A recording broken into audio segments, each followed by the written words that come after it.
apapun, terus language-nya pakai Kotlin. Terus untuk minimum SDK-nya atau software development kit kita pakai API 21. Kemarin juga sudah sempat dijelasin tentang API level di Android. Terus bisa langsung finish untuk bikin project baru.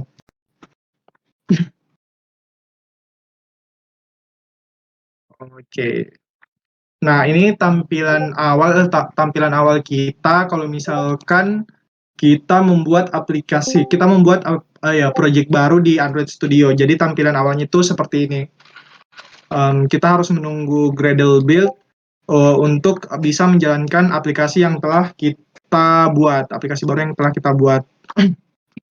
Nah, jadi sebenarnya Gradle itu apa sih? Gradle itu sebenarnya kayak semacam aturan-aturan atau mungkin dependensi-dependensi yang bakal kita pakai di project kita. Nah, maksudnya dependensi itu apa? Jadi dependensi itu keterikatan antara satu project dengan project lainnya. Jadi mungkin kalau teman-teman yang ada yang belajar web dan belajar React, kita bisa import library. Nah, di sini juga kita bisa mengimport library di Android. Nah, kalau kita mau import library-nya itu kita import library-nya di Gradle. Nah, ini sekarang sedang mendownload library yang akan kita gunakan di aplikasi ini. Nah, kalau misalkan udah selesai build Gradle, tampilan awal Android Studio itu seperti ini. Nah, ini aku coba jelasin dulu ya untuk bagian-bagiannya. Bentar. Nah, yang pertama itu ada project struktur. Nah, yang teman-teman bisa lihat di samping kiri ini ada project struktur project Android Studio kita. Di sini ada manifest. Nah, Android manifest ini yang mengatur permission yang akan kita gunakan. Permission itu kalau misalkan teman-teman biasa lihat ada aplikasi yang request kamera atau request storage, itu biasanya di permissionnya diletakkan di sini. User permissionnya diletakkan di sini. Di sini juga berisi activity yang akan kita gunakan. Nah, buat yang masih penasaran apa itu activity, kita akan jelaskan hari ini, jadi sabar dulu. Terus ada launcher itu activity yang akan kita jalankan pertama kali saat membuka aplikasi. Jadi itu adalah launcher. Nah, kemudian untuk manifest mungkin itu aja yang bisa dijelasin. Terus ada source code kita, source code untuk ngoding pemrogramannya. Nah, di sini ada Java, terus ada package-nya ada COM, Fairy, JDS, CX yang telah tadi ditulis pas bikin new project. Terus ada main activity. Nah, ini activity baru yang bakal otomatis terbuat saat kita membuat project pertama kita, dan khususnya empty project karena kita tadi telah new project dan empty project, maka tampilannya ini masih kosong, masih kayak gini tampilan defaultnya. Nah, terus ini ada Android test, ini untuk keperluan testing teman-teman, untuk yang masih basic belum perlu untuk mengetahui ini. Ini ada tes juga, ini unit test. Bedanya Android test sama tes biasa, ini untuk unit test, ini untuk integration testing. Terus yang penting juga di sini selain main activity ada activity main.xml atau layout. Nah, kan tadi kita udah lihat slide-nya kan. Untuk layout itu dia tampilannya seperti ini. Nah, letaknya itu di mana? Dia ada di sini di res layout.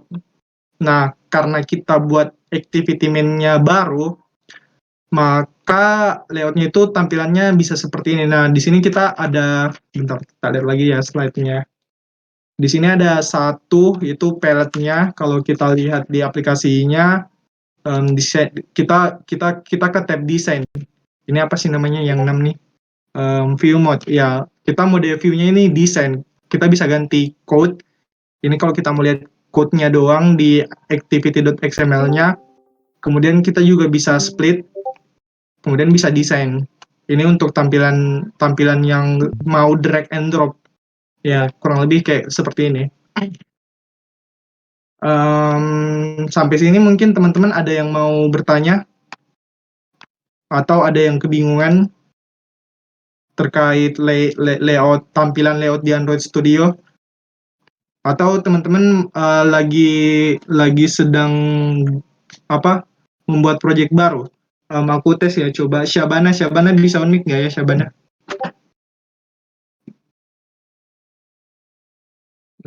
Syabana kayaknya nggak bisa. Oh bisa ya. Kalau Syabana, Uh, aduh, takut takut masuk ya mas. Saya lagi oh lagi double ya. Oke double oke, ya. paham. Siapa lagi nih yang ngikutin kira-kira ya? Mas Wahyu, Wahyu. Halo Wahyu. Halo Kak, Kamu ini lagi ngikutin nggak ya Wahyu? aku nyimak Kak. Cuman Oh nyimak. aku belum praktek soalnya di rumah jaringannya masih jelek. Takutnya pas download Oke. Grendelnya itu, Judulnya iya, paham. ya Oke, nggak apa-apa sih. Intinya itu. kurang lebih seperti itu ya. Yang aku jelasin mungkin bisa dilihat aja dulu. Ntar kalau mau lihat lagi, ntar insya Allah diupload recordingnya sama Yoga di YouTube JDSC. Jadi sebisa mungkin nyimak aja dulu. Kalau mau lihat ulang nanti diupload ulang. Eh, jadi kurang lebih seperti itu. Di sini ada pelet. Pelet ini tempat kita ambil view buat ditaruh di layout Android-nya. Terus ada komponen tree. Komponen tree itu semacam komponen-komponen yang ada di layout ini, yang ada di aplikasi ini, yang ada di halaman ini. Kemudian di sini ada desain editor. Di sini kita bisa kita bisa melihat hasil desain atau hasil layout dari XML yang telah kita buat. Kemudian ada toolbar. Toolbar ini isinya ada beberapa macam. Kalau misalkan kita mau coba tes di dark mode atau light mode, atau API levelnya, atau ukuran HP-nya. Nah, terus ada view mode yang tadi udah kita juga coba, terus ada zoom dan pen control. Nah, em, lanjut ya kurang lebih untuk studio layout editor itu kurang lebih seperti itu. Nah, kemudian kalau misalkan kita lihat di Android Studio tadi, kita akan menemukan file XML yang merupakan layout dari activity atau halaman yang akan kita buat. Nah, tampilannya itu seperti ini. Yang pertama ada tag pembuka, mungkin ini mirip-mirip HTML sih, tapi agak agak berbeda. Nah, yang pertama ada tag pembuka, misalkan ini linear layout. Misalkan ini linear layout, tag pembukanya itu kurang seperti ini. Nah, terus untuk tag penutupnya dia seperti ini. Nah, terus untuk di layout ini ada layout di dalam layout. Nah, ini istilahnya view group dan view. View group itu view yang menampung beberapa view. Dan view itu sendiri adalah komponen yang ditampilkan di aplikasi, komponen terkecil yang ditampilkan di aplikasi, contohnya button atau text atau input. Nah, itu komponen-komponen view yang akan kita masukkan ke dalam view group. Nah, dalam hal ini kita pakainya linear layout view groupnya. Apa itu linear layout? Nanti kita jelaskan lebih lanjut. Yang pertama kita harus familiar dulu dengan XML ini. Nah, kemudian di dalam linear layout ini ada atribut. Atribut ini yang menggambarkan yang semacam properti dari view itu. Misalkan ukurannya, warnanya, atau value-nya, nilainya, dan lain-lain. Kurang lebih untuk layout dalam XML seperti itu. Terus size unit di Android. Jadi di Android itu kita ada size unit tersendiri. Kita jarang menggunakan pixel. Jadi kalau misalkan teman-teman mungkin ada yang familiar dalam desain, um, kita biasanya kan pakai pixel, tapi di Android kita ada satuan unit tersendiri. Yang pertama itu ada scale independent pixel, atau yang kalau kita pakai itu SP singkatannya, SP. Nah, ini digunakan untuk ukuran teks, tapi diskalakan berdasarkan preferensi ukuran font pengguna.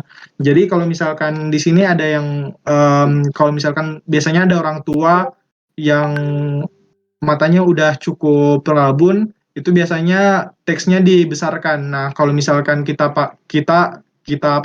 di aplikasinya itu teksnya kita mau kasih tergantung preferensinya, tergantung ukuran yang di setting Android-nya, itu kita pakai SP. Jadi dia relatif tergantung dinamis tergantung preferensi ukuran pengguna. Kemudian ada DP atau density pixel. Density pixel ini yang kita gunakan selain teks. Jadi untuk layout biasanya kita pakainya DP. Ukurannya relatif tergantung layar pengguna. Kemudian pixel itu tidak disarankan digunakan karena dia tuh berbeda-beda tiap HP itu tiap Android itu beda-beda ukuran layarnya. Jadi ada yang 1000 kali 2000 kayak begitu, ada yang 400 kali 600 ukuran pixelnya. Nah, jadi ukuran pixel ini dia tuh relatif tergantung HP-nya. Jadi bisa beda-beda tiap HP. Nah, tapi kalau kita menggunakan DP ini dia juga dia tuh konsisten, dia tuh bisa konsisten bentukannya. Jadi 200 DP di Android A bisa jadi kalau 200 DP di Android A sama dengan 200 DP di Android B. Tapi 200 pixel di Android A bisa berbeda dengan 200 pixel di Android B. Nah, untuk penjelasan lebih lanjut di sini sebenarnya ada banyak. Kalau misalkan kita mau googling SPNDP in Android sambil belajar googling juga ya. Nah, ini kalau misalkan di tablet itu 900 ini apa? Dia tuh di pixelnya itu lebih apa ya? Relatif terhadap ukuran HP-nya. Jadi kayak gimana ya jelasinnya? Ini ilustrasinya kurang bagus. Kita cari yang di image aja. Mana ya? Ya, mungkin seperti ini ilustrasi yang paling tepat. Nah, jadi misalkan ada 3 HP Android. Ini misalkan satu kotak ini ada pixel.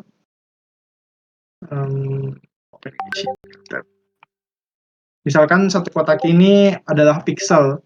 Nah, ini tuh kalau misalkan kita tulis 4 pixel, dia cuman ukurannya ya cuman 4 pixel ini, dan 4 pixel di HP yang lebih besar itu harusnya cuman nggak seperti ini, dia lebih kecil lagi. Nah, lebih kecil lagi di sini. Nah, tapi kalau misalkan kita pakai DP itu dia memadatkan, dia relatif dia kayak menyesuaikan dengan pixelnya gitu. Jadi ukurannya bisa konsisten di berbagai layar. Itu kalau pakai DP. Jadi di Android kita pakainya DP, bukan pixel. Oh, jadi seperti itu sih. Ini udah slide activity, kita langsung lanjut ke ngoding XML ya. Nah, jadi untuk tampilan awal activity main.xml itu dia kan seperti ini. Untuk view-nya itu awalnya default yang dipakai itu sekarang constraint layout. Nah, constraint itu artinya bergantung atau relatif terhadap suatu layout gitu. Jadi view group yang kita pakai di sini itu constraint layout. Nah, ini tag penutupnya. Nah, dia uniknya kalau misalkan kita pakai constraint layout, ini tuh sangat memudahkan kita untuk melakukan desain secara drag and drop di Android. Nah, jadi ini langsung coba aku contohin aja. Misalkan ini ada teks hello world, ini tampilan awal. Nah, misalkan kita mau taruh hello world-nya di pojok kiri atas. Nah, ini kan dia ada panah-panahnya seperti ini. Nah, panah-panahnya ini artinya dia tuh relatif terhadap ujung ini, dia relatif terhadap ujung kiri ini. Kalau panah yang ini dia relatif terhadap ujung atas ini. Kalau yang panah kanan ini dia relatif ujung kanan ini, dan seterusnya. Nah, kalau misalkan ini bisa kita hilangin. Kalau misalkan kita hilangin, di sini ada atribut. Atribut ini kalau misalkan kita delete, constraint bawahnya, constraint bottomnya, dia langsung naik ke atas. Karena dia udah nggak relatif sama yang di bawah. Nah, kalau misalkan kita hapus yang kanan, maka dia relatif seperti ini. Nah, ini juga bisa kita variasikan lagi dengan constraint layout, bisa kita geser-geser seperti ini. Jadi dia langsung otomatis ke detect value-nya, nilai DP-nya. Nah, kalau misalkan kita lihat di codingannya dia tulisannya layout margin left ada 188 dp yang ini, dan margin top 192 dp.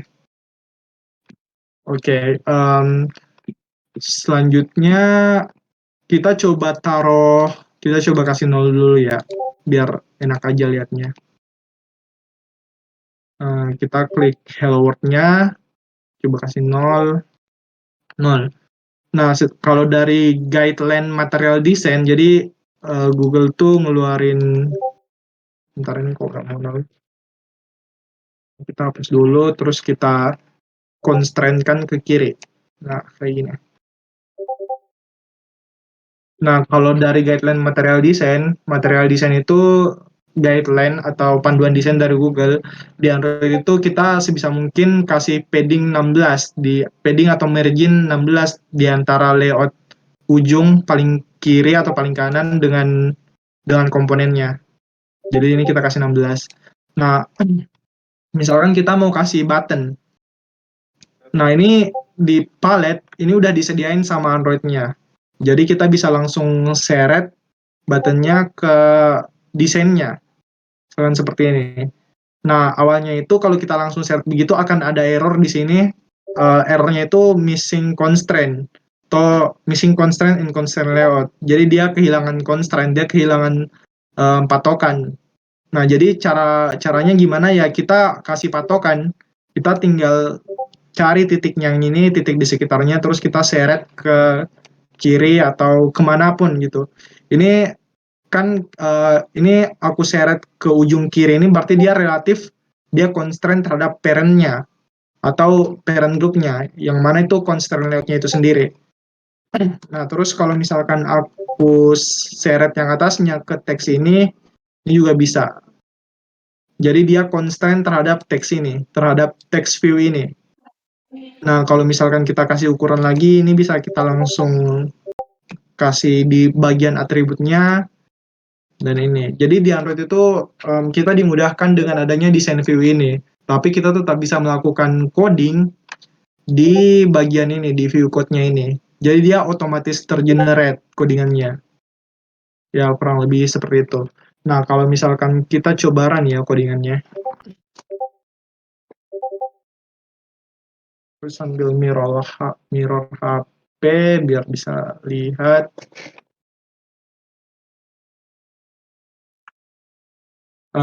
Mungkin sampai di sini teman-teman ada yang ketinggalan atau ada yang mau bertanya karena aku kecepatan sambil nunggu build Gradle-nya.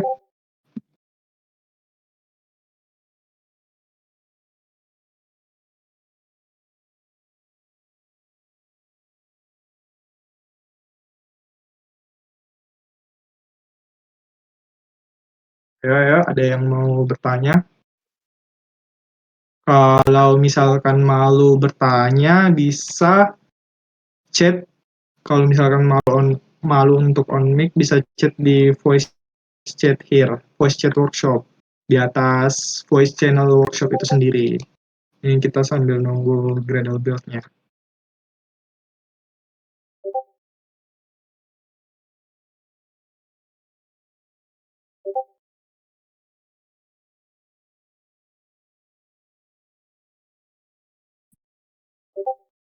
Ekstensi loading build Gradle-nya apa bang? Lucu gitu. Ini kayaknya nyan-nyan apa gitu. Taruh tak cek. Pertanyaannya. Ada loh.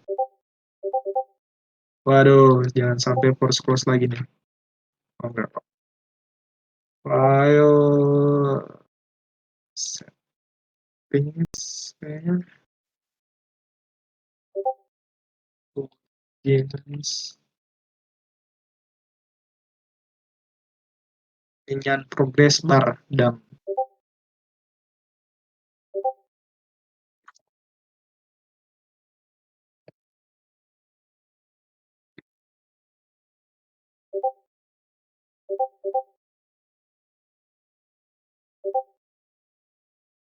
Ya, maaf ya, laptop saya agak kentang. Jadi build Gradle-nya agak lama emang.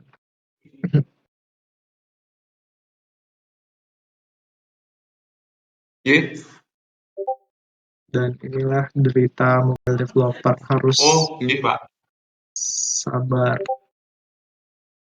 Oh, iya. Buat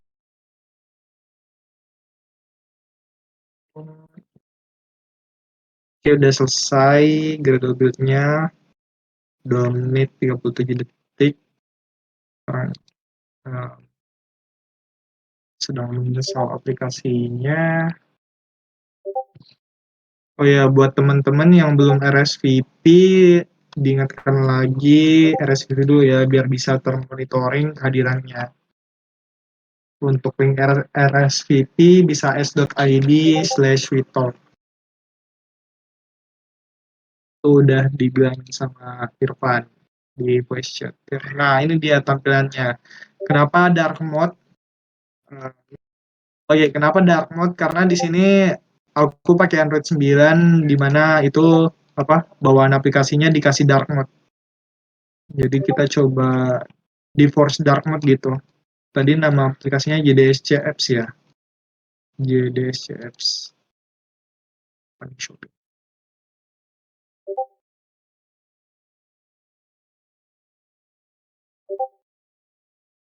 Kita kembali lagi, harusnya udah terang.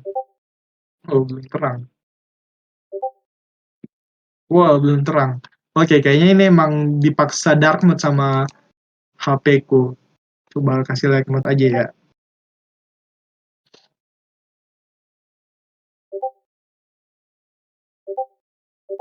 Nah, jadi tampilannya itu seperti ini.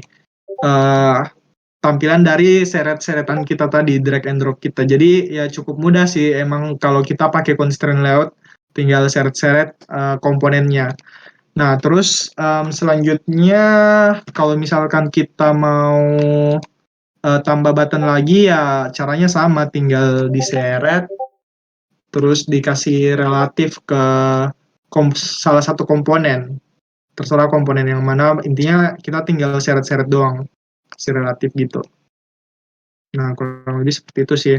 Nah, terus di sini kita ada ID. ID ini penting, setiap komponen tuh ada ID. ID itu penting buat kita lakukan, buat kita olah, buat view-nya biar bisa kita olah di file main activity. Jadi ID ini kayak identitas dari komponennya. Misalkan kita ubah ini jadi TV Hello World. Nah, ini bakal error karena ada komponen yang relatif terhadap text view ini.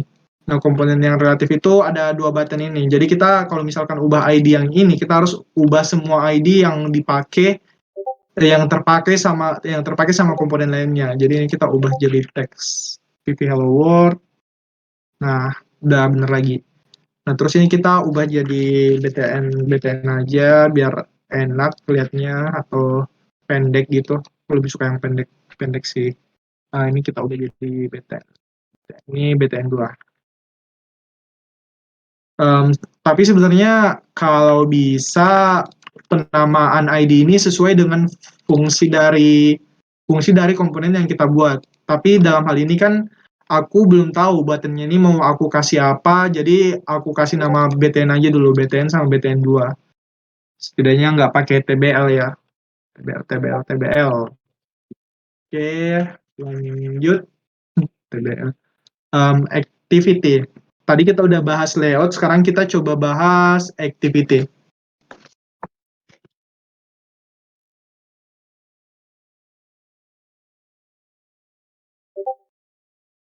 Present ya.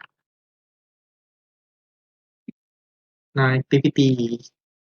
Apa itu activity? Wow, ini sangat banyak teksnya sih. Jadi aku coba jelasin satu-satu ya. Jadi activity itu tempat aplikasi menggambarkan UI-nya atau interface-nya atau antarmukanya atau tampilan awalnya gitu.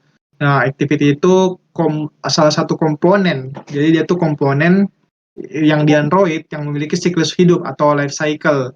Jadi activity itu dia diibaratkan makhluk hidup sebenarnya. Jadi bisa hidup dan bisa mati, bisa tampil dan bisa dihancurkan seperti itu. Ada life cycle-nya. Ntar kita bahas. Terus di dalam aplikasi Android menyimpan kumpulan activity untuk melakukan tugas tertentu. Activity tersebut disusun dalam satu tumpukan atau stack yang dikenal sebagai backstack yang berperilaku sebagai LIFO. Nah ini kalau misalkan kita enaknya sebenarnya kita lihat di website deh. Kalau misalkan kita buka website itu kan ada page-nya. Nah di Android itu page itu ibaratnya itu sebuah activity. Jadi activity itu mirip sama page atau halaman di website. Nah terus untuk activity ini dia tuh bisa tertumpuk. Jadi satu activity atau satu page bisa ada di bawah suatu activity lainnya. Jadi dia tertumpuk dan tampilan yang paling atas itu adalah tampilan yang terlihat. Nah, kalau misalkan teman-teman pernah belajar struktur data, dia itu bentukannya stack yang berperilaku sebagai LIFO, last in first out. Nah, jadi kita langsung ke sebelah aja ya. Last in first out. Nah, tampilannya itu seperti ini. Jadi kita misalkan tuh ibaratnya ini adalah activity. Jadi activity itu tertumpuk. Nah, activity yang paling atas adalah activity yang paling pertama ditampilkan dan paling pertama keluar. Jadi algoritma untuk activity ini atau stack activity ini last in first out, struktur data untuk activity ini. Terus untuk layoutnya itu didefinisikan dalam file XML. Nah, tadi kita juga udah jelasin. Tadi kita juga udah jelasin tentang XML ini, tentang layoutnya, dan kalau misalkan ada yang belum jelas bisa ditanyain ntar. Nah, terus untuk Android yang memiliki lebih dari satu activity itu bisa harus terdaftar di Android manifest.xml. Nah, jadi kalau misalkan kita buka di sini, tadi juga udah dijelasin Android manifest. Loh, kok? Nah, ini ada activity. Nah, jadi kalau misalkan lebih dari satu activity, tag yang ini juga harus lebih dari satu. Harus activity yang ada di aplikasi itu harus terdaftar di Android manifest. Kalau enggak itu bakal error aplikasinya. Karena activity-nya tidak dikenali. Terus kelas yang dinyatakan activity mewarisi superclass activity atau turunannya seperti F-Compat activity. Nah, ini main activity kalau teman-teman pernah belajar OOP, ini extends ke F-Compat activity. Nah, terus activity lifecycle kan tadi juga udah disinggung kalau misalkan activity ini atau page, enaknya sih activity, nyebutnya emang activity, harus activity ini ibarat makhluk hidup, dia ada siklusnya. Alhamdulillah. Yang pertama itu onCreate. OnCreate ini pas activity diluncurkan, yang pertama itu dia akan masuk ke state atau ke tahap onCreate atau tahap pembuatan. Kemudian setelah itu dia akan memulai kemudian lanjut ke tahap resume atau melanjutkan. Nah, kemudian activity-nya running dan berjalan di foreground. Foreground itu tampilan yang paling atas atau tampilan yang kita lihat pada saat itu juga.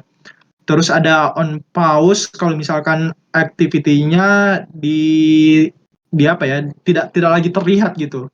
Activity-nya itu di pause. Kalau misalkan tertumpuk oleh aplikasi lain itu activity-nya di pause. Terus ada on stop kalau misalkan activity-nya di apa ya, di stop gitu, di kayak udah nggak ada state-nya lagi, udah dihapuskan dari memori. Terus kalau misalkan dihancurkan, ini kalau aplikasinya ditutup dia on destroy. Nah, terus ada on restart. On restart tuh kalau misalkan kita kembali ke activity-nya. Nah, untuk lebih jelasnya kita coba langsung coba aja ya. Jadi ini ada main activity ya. Main activity ini tampilan awalnya itu ada on create atau set content, ya ada on create. Nah, kalau misalnya kita lihat di sini, ini adalah default-nya dari activity on create. Nah, kita juga bisa coba override on start gitu, override on start.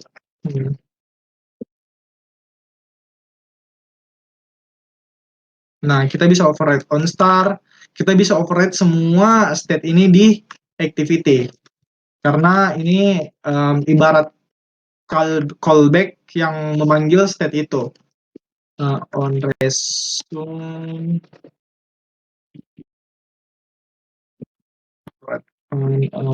apa ya tadi? Pause ya. Paus. Stop.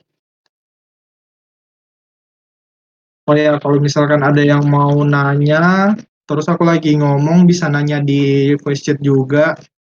Soalnya aku juga lagi baca baca itu kok. Aku tetap mantau voice chatnya. Nah, ini adalah state-state dari activity. Kita mau coba cek siklusnya itu di sini ya. Ini kita coba singgung sedikit materi debugging. Jadi kalau di JavaScript ada yang namanya console log, di Android juga ada lognya. Itu kita pakai untuk debugging atau ngeprint atau menampilkan suatu value yang kita inginkan. Nah, eh, kelasnya adalah kelas log atau objeknya adalah objek log. Editor kok linknya error kah nggak bisa submit. Itu Irfan tolong ditanggapi ya di voice chat. Oke, kita lanjut. Ini ada kita panggil log dari bawaan android.util. Terus di sini kita bisa pilih ada logd. Logd itu merepresentasikan debug. Terus ada error, information, v apa ya? Verbose kayaknya. W untuk warning dan what the fuck. Oke, nggak tahu ini apa. Aku baru ngecek sini WTF. Oke. Baik, kita ke debug dulu ya. Biasanya sih pakai debug. Terus ada dua parameter yang harus kita oper. Yang pertama itu tag. Tag itu kayak ID-nya, ID dari log yang mau kita panggil. Ini biasanya isinya sembarang aja sih kalau aku. Tapi kalau misalkan udah kodenya production, kan ini buat debug. Jadi kita nggak rilis aplikasinya. Jadi ini asal aja biar males aja ngasih nama gitu. Message-nya misalkan hello on start. Jadi ini di dalam on start, jadi kita kasih nama hello on start. Terus on resume, kita juga kasih ini on resume, ini on pause.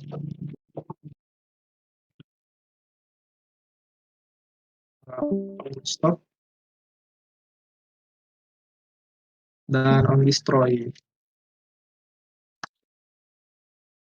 Terus kita coba buat nge-run ulang codingannya. Ya, kita nunggu lagi buat build Gradle sih emang. Harus sabar. Ini kita mau coba buat mendeteksi life cycle dari aplikasi yang udah kita buat. Ada on create, on start, on resume, on pause, on stop, on destroy.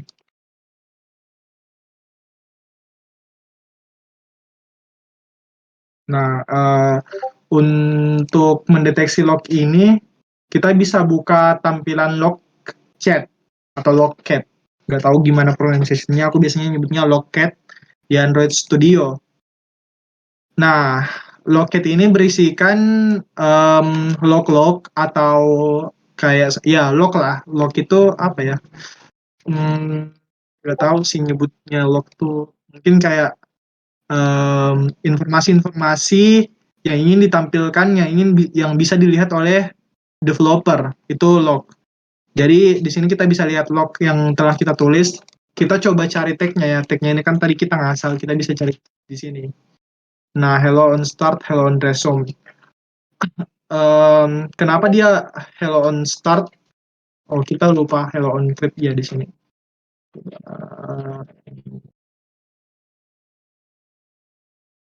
Di sini sih taruhnya on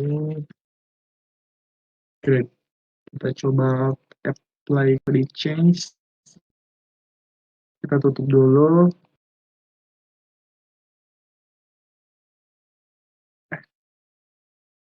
Bentar.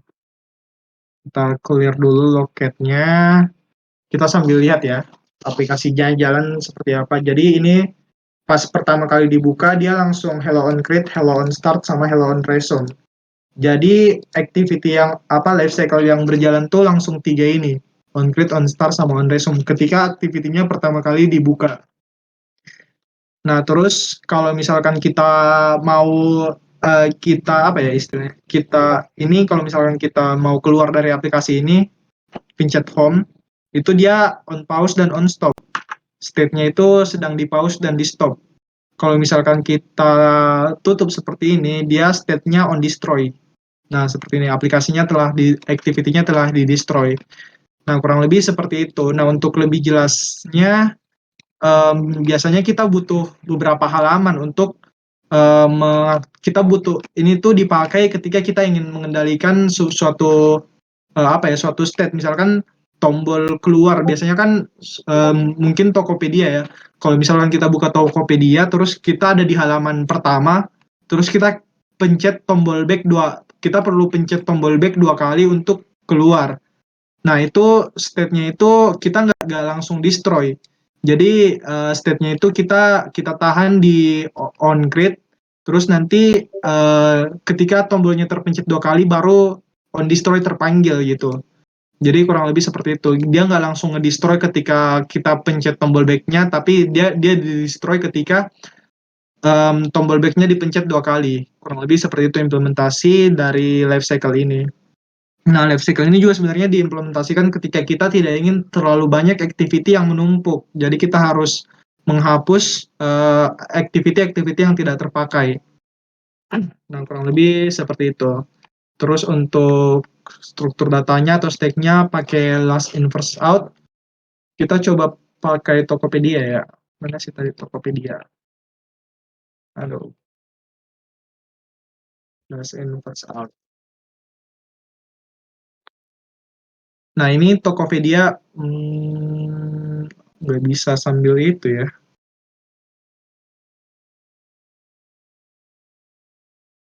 Nggak ya, search only. Oh, nggak bisa. Nggak bisa, guys. Tokopedia ada keamanannya. Kita nggak bisa share screen mirror sambil. Nah, kita nggak bisa masuk ke Tokopedia kalau dalam mode developer mode. Kayaknya dia Tokopedia-nya pasti terancam. Nggak bisa keluar deh. Nah, pokoknya gimana ya? Kita coba ntar kita pakai debug mode lagi.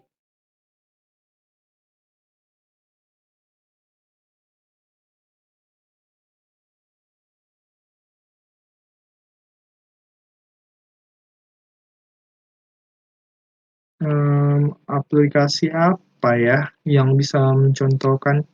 Oh, ini aja deh, Alirita. Jadi ini aplikasi yang sempat aku buat juga. Bentar. Nah, sedang offline. Kita tutup, terus buka lagi. Nah, ini kalau kita lihat, ini adalah soal offline sih, guys.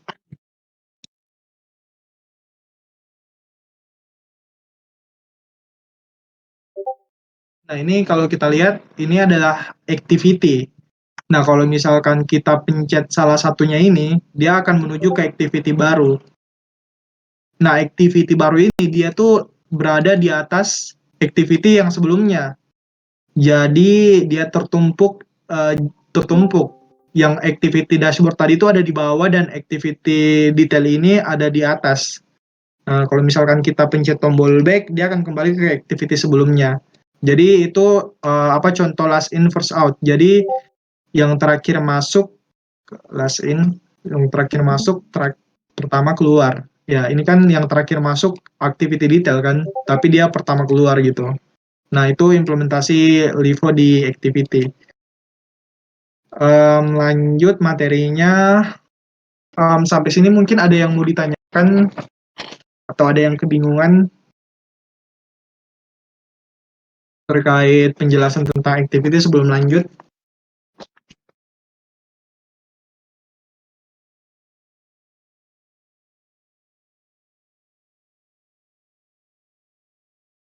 Oke, kalau nggak ada, kita lanjut aja ya. Jadi di Android itu, jadi kan kita tadi udah buat 2 button kan di aplikasi yang kita buat. Sini ada Di sini ada satu text view dan ada 2 button. Nah, gimana cara kita mengolah text view ini, gimana cara kita mengolah button ini atau view ini caranya. Jadi kita bisa lihat komponen tree dan cara pemanggilannya itu kita bikin variabel. Terus kita find view. Kita mencari view by ID berdasarkan ID. Nah, kita langsung coba aja ya. Kalau misalkan buka activity main, bagian desain, ini ada BTN, ada TV Hello World, ada BTN sama BTN 2. Nah, gimana cara kita mengolah ini? Kita inisialisasinya di onCreate biasanya. Di onCreate kita bikin file. Kalau misalkan teman-teman belum belajar Kotlin, sebisa mungkin belajar Kotlin dulu ya. Jadi singkatnya file ini ada 2 cara inisialisasi variabel di Kotlin. Ada var, ada val. Bedanya apa? Var ini kalau misalkan variabelnya mutable atau bisa diubah-ubah. Kalau val itu dia immutable. Mungkin kalau di JavaScript ibarat let sama const. Val itu const. Dia kalau misalkan kita nggak mau ubah-ubah nilainya, kita pakai val. Nah, karena ini edit text nilainya ID atau komponennya, view-nya, jadi kita kan nggak perlu ubah-ubah, kita nggak perlu ubah kelasnya, yang perlu kita ubah tuh isi dari kelasnya. Jadi kita pakainya file aja. Tadi kita mau panggil apa ya? Kita mau panggil TV Hello World ini, kita mau ngolah TV Hello World ini. Jadi file TV. Untuk penamaan variabel di Kotlin itu huruf pertama huruf kecil, terus bentukannya kalau ada beberapa kata, terdiri dari beberapa kata pakai camel case atau snake case, tapi enaknya pakai camel case kalau aku bisa menyesuaikan sama teman-teman yang lain. Terus kita kita kasih tipe datanya atau tipe view-nya. Di sini kita pakai text view kan tadi. Kalau kita lihat di sini pakai text view. Jadi di sini kita panggil text view. Terus kalau kita lihat di sini kita pakai function atau method find view by ID. Cari view berdasarkan ID. Find view by ID ID. Terus ID-nya tadi apa ya? TV keluar. Nah, ini sebenarnya apa sih? Ini tuh dia semacam ID dari kita manggil ID-nya itu seperti ini. Oh, bentar. Kita manggil ID-nya seperti ini. ID TV Hello World-nya. R ini melambangkan resource yang mana di struktur folder ada di sini resource. Terus ID dari resource. Jadi dia nyarinya di resource manapun ID-nya. Nah, di sini kita pakai TV Hello World, yang mana resource-nya itu komponen text view ini. Nah, terus kalau misalkan button gimana? Ya, kita panggil aja lagi button, terus tipenya button, terus find view by ID, button, BTN. Tadi ID-nya BTN. ID-nya tadi BTN. Nah, untuk button 2 juga seperti itu. 2. Kita kasih button 2. Nah, terus untuk cara ngolah TV Hello World ini, misalkan kita mau ganti teks Hello World ini jadi Hello JDSC. Nah, caranya gimana? Itu kita tinggal panggil variabel yang udah kita buat, terus kita panggil function text. Teks ini teks dari text view-nya. Jadi Hello World-nya itu kita mau ganti jadi apa? Misalkan kita mau ganti jadi Hello JDSC.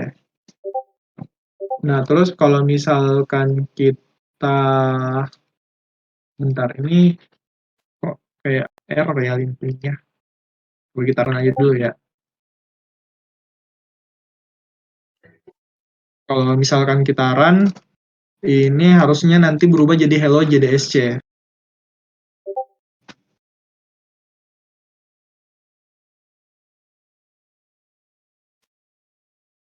Nah, udah berubah jadi Hello JDSC. Nah, itu cara kita mengolah, kalau misalkan kita mau mengolah text view ya. Nah, terus kalau misalkan button gimana? Ya sama aja. Misalkan kita mau ubah teks buttonnya ya kita ubah aja. Misalkan kita mau ubah jadi button apa ya? Button JDS. Button Win suka. Coba run lagi. Nanti teks dari buttonnya ini harusnya berubah. Itu kalau kita mau ngubah teksnya.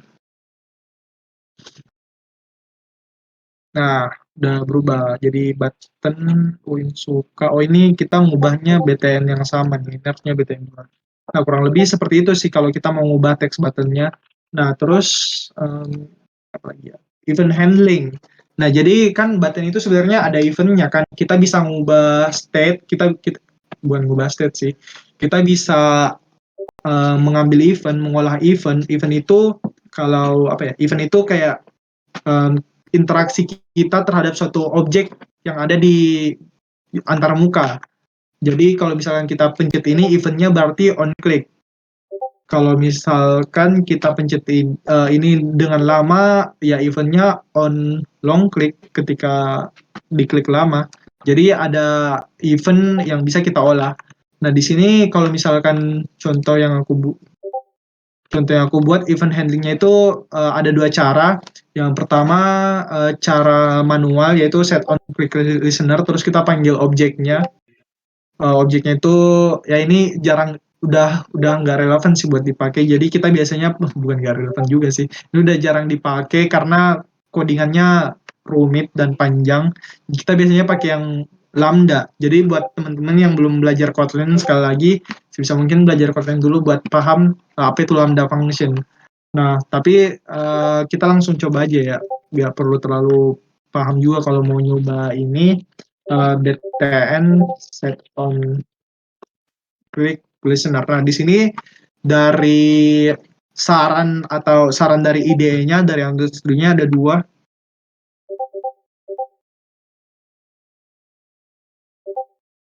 Cek suaraku masuk nggak ya? Aku tadi ke-reload nggak sih? Masuk. Oke. Aman. Sorry. Oke, jadi kalau kita lihat di sini saran dari studionya ada dua set on quick listener. Yang pertama itu yang di atas yang pakai kurung biasa, yang di bawah tuh yang pakai kurung kulawal. Nah, ini yang pakai lambda function. Kita pakai yang ini aja biar gampang. Nah, ya seperti ini kalau misalkan kita mau ngolah view-nya. Nah, kalau misalkan button ini dipencet, kita mau ngapain? Misalkan kita mau ubah teksnya yang ini hello world, hello JDS jadi hello Insuka.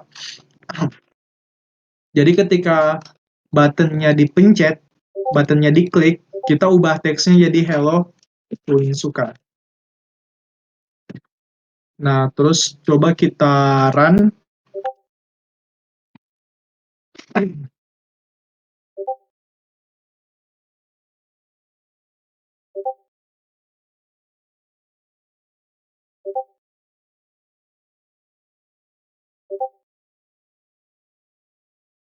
Nah, tadi yang BTN ini, kalau misal button JDS ini kalau misalkan kita pencet, text view-nya ini akan berubah jadi Hello Insuka. Nah, itu salah satu contoh interaksi atau contoh interaksi dengan memanfaatkan event dari button, yaitu set on click listener. Kita mengubah text view Hello World jadi Hello Insuka dengan memencet ini. Nah, kalau misalkan kita coba ke BTN 2, ya bisa juga. BTN 2 kita ubah jadi Hello JDSC lagi. Kita balikin ke Hello JDSC. Nah, harusnya kebalik sih. Yang BTN 1 Hello JDSC gitu. BTN 2 Hello Insuka. Gak tau juga sih kenapa aku pakai Insuka dan JDSC. Ya random aja sih. Oke, kita tunggu lagi Gradle build-nya.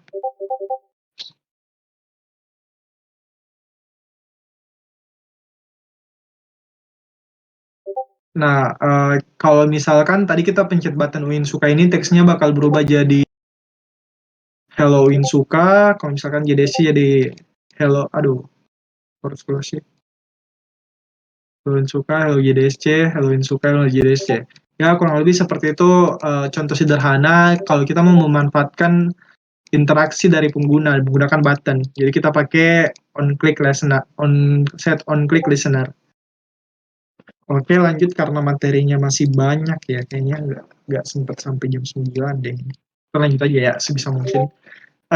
Selanjutnya intern.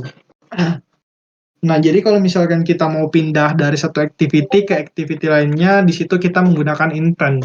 Apa itu intern? Intern adalah mekanisme untuk melakukan sebuah action dan communication. Kok ini campur ya? Action dan komunikasi antar komponen aplikasi. Misalnya activity, service, dan broadcast receiver. Nah, untuk hari ini kita belajar activity aja, interaksi antar activity. Misalkan kita mau pindah dari activity A ke activity B. Biasanya dari activity home ke activity details. Itu kita mengoper data menggunakan intent. Jadi untuk perpindahannya kita pakai intent, untuk action pindahnya kita pakai intent, untuk komunikasinya, untuk pengoperan datanya kita juga pakai intent. Nah, intent itu terbagi dua, ada intent explicit dan intent implicit. Explicit intent sama implicit intent. Explicit intent itu perpindahan dari satu activity ke activity lainnya, interaksi antar activity. Kalau implicit intent itu interaksi antara satu activity dengan service atau broadcast receiver. Misalnya kalau misalkan kita mau share sesuatu, kalau misalkan kita pencet button share, biasanya kan ada beberapa aplikasi yang bisa kita share hal tersebut. Nah, itu kita pakai intent juga. Kita memanfaatkan service share. Sama ada broadcast receiver juga. Nah, untuk intent explicit gampang saja seperti ini. Jadi kita bikin variabel move intent, di dalamnya itu ada konteks itu activity yang sedang aktif gitu, konteks kurang lebih seperti itu sih definisi simpelnya, activity yang sedang aktif. Jadi dalam kelas intern itu ketika kita memanggil ada konteks sama destination class atau kelas tujuan, kita mau ke activity yang mana gitu. Terus untuk perpindahannya kita pakai start activity. Nah, kita langsung coba contohkan aja di project yang kita buat tadi. Misalkan kita coba bikin new activity. Nah, di sini kita sekalian belajar bikin new activity. Nah, di package ini, di package com.fahri.jdsc apps, atau mungkin berbeda sesuai dengan penamaan teman-teman, kita bisa klik kanan, terus new cari activity. Bikin empty activity baru. Nah, tampilannya akan seperti ini. Kita coba ganti jadi details activity aja, jadi biar enak. Activity namanya details activity, kita generate layout file atau XML filenya, terus layout name-nya kita kasih nama activity.details. Launcher activity enggak, karena launcher activity kita itu main activity, tadi juga udah dideskripsikan di Android Manifest. Package name-nya sama, source language-nya Kotlin. Kita finish. Kita tunggu Gradle bit lagi. Kalau kita check Android Manifest, dia otomatis terbuat activity-nya, dia otomatis terdaftar di Android Manifest. Kalau nggak terdaftar, itu bakal error. Terus untuk filenya, dia kayak tadi yang main activity yang masih kosong, dan ini ada layout filenya yang juga masih kosong, dan view grupnya itu constraint layout. Oke ya. Nah, misalkan di activity details ini, di layout ini kita mau coba oper tulisan Hello JDSC ini, tulisan Hello JDSC ini ke activity details. Jadi kita coba bikin text view di sini. Coba bikin text view di sini yang constraint terhadap semua parent-nya. Jadi text view ID-nya apa ya? TV details, text view details.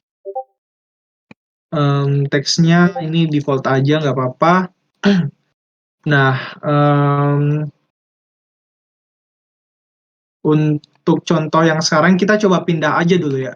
Jadi kita pindah dari satu activity ke activity lainnya. Nah, kita coba bikin button baru di layout activity main. Design, button. Ini kita taruh di tengah aja ya. Agak berantakan sih layoutnya, tapi nggak apa-apa buat belajar. Terus ID-nya itu kita ubah jadi button move. Karena kita mau pindah activity. Nah, terus di main activity ini kita bikin dulu variabelnya. Kita bikin dulu variabelnya btn move. Nama variabelnya btn move. ID-nya tadi btn move. Nah, seperti itu. Terus yang btn kita panggil variabelnya, kita panggil event listener-nya set quick listener. Terus kita bikin variabel intent yang dicontoh tadi, kita pakai kelas intent ini, kita langsung copy aja. Intent. Terus kita export, pencet Alt Enter. Kita import package-nya, kita import ya. Seperti itu. Ini kita satu baris aja biar nggak terlalu boros. Nah, kelas intent ini kita memanggil konteks. Di sini konteksnya activity yang aktifnya itu ya main activity. Ini sebenarnya kita biar nggak pakai add aja bisa kok. Terus kita mau pindah ke details activity. Details activity. Nah, jadi destination activity-nya itu details activity. Intentnya itu ya dari halaman ini, this ke details activity. Terus kita start activity, kita panggil function start activity, terus kita intent, kita oper parameter intentnya. Jadi dia bakal pindah dari activity ini ke activity details. Kalau kita pencet btn move, button move. Coba kita run ulang apps-nya.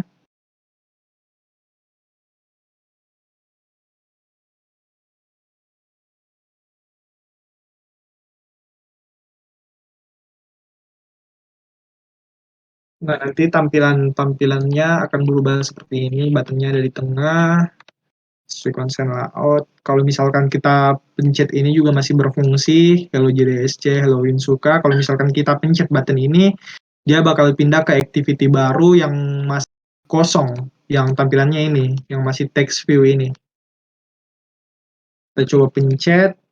Nah, dia sekarang ada di activity baru, yaitu details activity yang tampilannya seperti ini. Nah, kurang lebih seperti itu untuk pindah activity. Simpelnya seperti itu. Terus kita lanjut aja. Intent implicit intent. Implicit intent ini kita coba buat dial phone number. Intentnya itu action dial. Kita coba copy aja ya biar cepet. Jadi sama aja sebenarnya konsepnya. Kita coba bikin button baru. Oh, nama buttonnya ini kita ubah dulu jadi buttonnya. Ini kita ubah jadi button move details.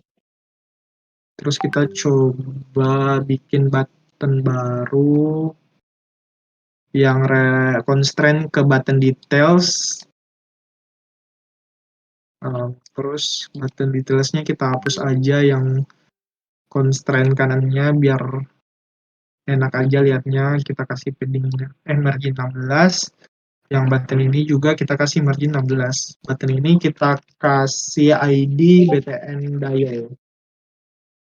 Kita refactor. Terus teksnya kita ubah jadi dial aja, dial. Nah, terus di main activity, kita bikin variabelnya namanya btn dial, kita copy yang di atas terus paste, terus kita panggil ID-nya btn dial. Terus di bawah btn kita bikin event listener-nya, listener, terus kita copy aja ya biar cepet. Nah, sambil aku jelasin, ini ada phone number-nya, nomor telepon yang akan kita dial, terus internnya itu intern action dial, terus ini Yuri parse, maksudnya dia ngeparse phone number-nya itu ke Yuri. Yuri itu apa ya? Kita coba baca dokumentasinya. Kita kalau mau baca dokumentasi di Android Studio, bisa klik URI-nya, terus pencet Control key buat fetching documentation-nya. Yuri nggak tahu sih Yuri apa, intinya dia tuh ngepers phone number ini ke Yuri gitu. Terus dia start activity, bikin activity baru, dial phone intern ke halaman dial phone. Kalau misalkan kita run apps-nya, nanti tampilannya bakal seperti ini.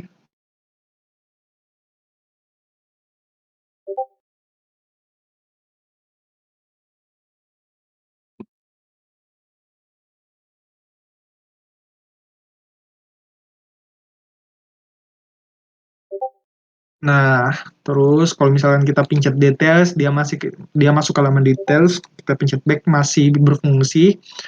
Terus kalau kita pencet dial, dia bakal dial ke sini. Dia bakal buka phone-nya, yaitu implicit intent. Dia membuka service yang lain. Lanjut ke mana ya? Move intent explicit tambah data. Nah, sekarang kita mau coba oper data dari activity ke activity lainnya. Caranya itu kita istilahnya pakai put extra. Kita internnya pakai put extra. Di sini kita coba oper dua nama, ada Fahri sama 13. Kemudian ini kalau kita mau ngirim datanya, kalau kita mau receive atau terima datanya, kita bisa ambilnya dengan metode seperti ini. Intent.getStringExtra terus ID-nya. Jadi di dalam put extra ini ada ID-nya itu nama, terus ada value. Value-nya itu Fahri. Jadi kayak key value. Key-nya nama, value-nya Fahri. Key-nya age, value-nya 17. Untuk dapat value-nya seperti ini taruhnya. Coba aja langsung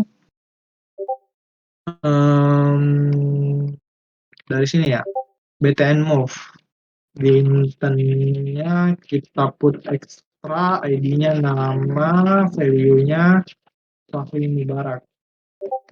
Terus put extra age, value-nya 17 ini misalkan ya. Misalkan 17.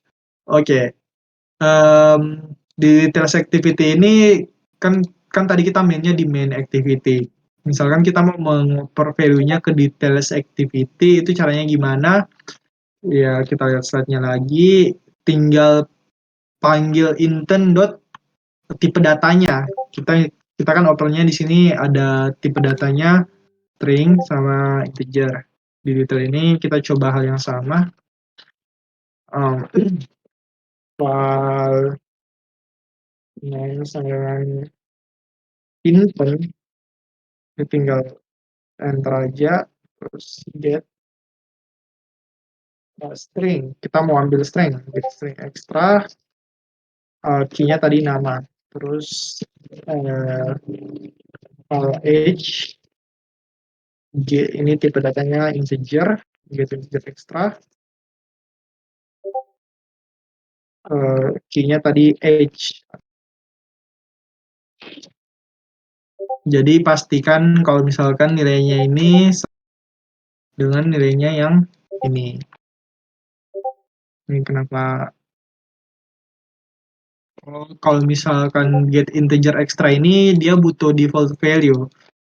Biar kalau misalkan dia tidak menemukan value dengan ID age, default value-nya yang digunakan. Jadi nilainya nggak nol. Ya, kurang lebih seperti itu. Kalau get string extra ya nggak perlu default value, mungkin karena dia bakal mengembalikan string kosong kalau misalkan tidak menemukan namanya ini. Nah, terus kita coba olah text view yang tadi di yang activity details. Sini kita ada satu text view, kita tambah lagi ya. Ada satu text view, kita copot aja yang bawahnya. Terus kita seret lagi text view-nya, kita kasih constraint ke atasnya. Nah, seperti ini, agak gampang aja sih. Terus di sini ID-nya kita ubah jadi TV page. Terus refactor, aktivitas ini kita ubah jadi titiknya. Agak aneh ya kalau warnanya abu-abu. Ini atasnya kita kasih 32, kasih 16 aja. Kita coba ubah color-nya. Color. Text color-nya jadi mistake 000. Itu untuk hex hitam bisa nggak ya? Oh bisa. Oke. Ini hex color untuk warna hitam. Biar enak aja lihatnya. Terus di details activity kita bikin variabel lagi. Kayak tadi kita copy aja yang tadi biar nggak lama. Word tadi kita bikin dua, yang satu TV name, yang satu TV page, yang ini TV name, sama bawahnya TV page. Nah, terus misalkan kita mau ubah teksnya jadi teks sama dengan value yang telah kita dapatkan dari main activity. Kan kita tadi mengoper dua value. Sini kita coba masukkan ke text view yang tadi. Ini TVH text h type mismatch. Nah, jadi kalau misalkan kita mau mengubah nilai dari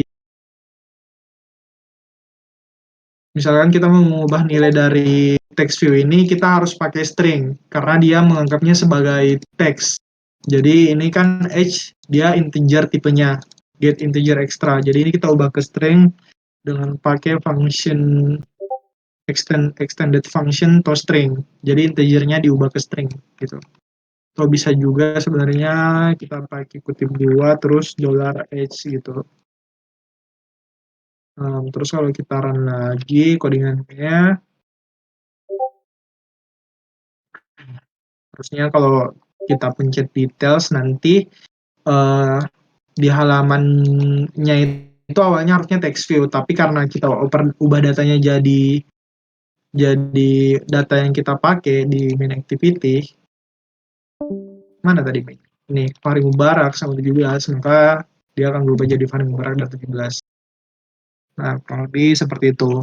Untuk mengoper data dari satu activity ke activity lainnya. Oke.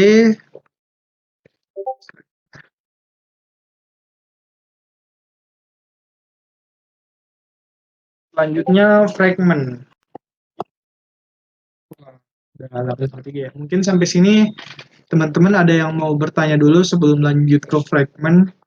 Kayaknya kita bakal over 15 menit deh. Mungkin. Jadi selesainya 9.15. Teman-teman ada yang mau bertanya dulu sebelum masuk ke fragment? Mau bertanya tentang activity mungkin?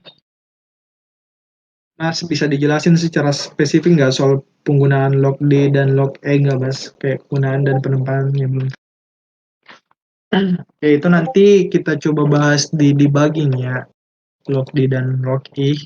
Itu sebenarnya bebas. Harusnya kayak kalau buat debugging kita bebas aja sih. Tapi kalau misalkan log E itu singkatnya ya dipakai untuk kita mau tampilin error. Kita mau tampilin error di logcat-nya. Seperti itu sih sederhananya. Dari sini teman-teman ada yang mau nanya dulu sebelum lanjut ke fragment?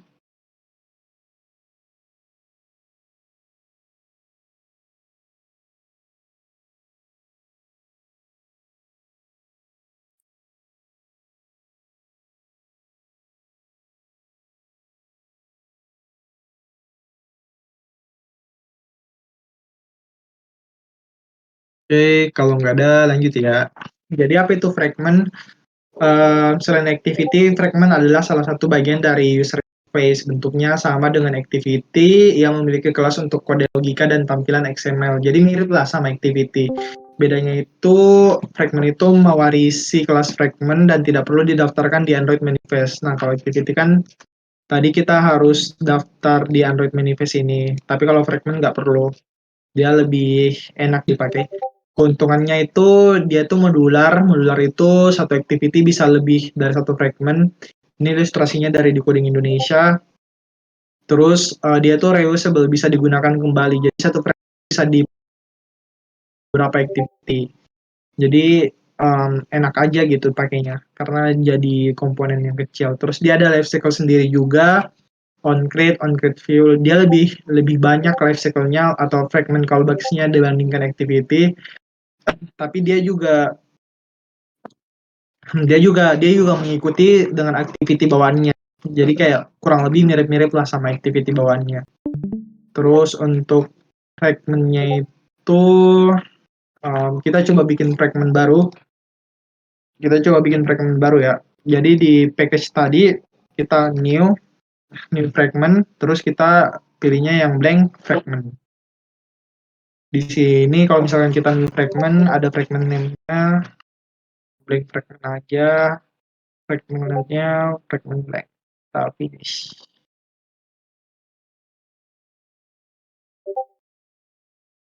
Nah, ini tampilan awal dari fragment yang kita buat. Ini sebenarnya nggak semua.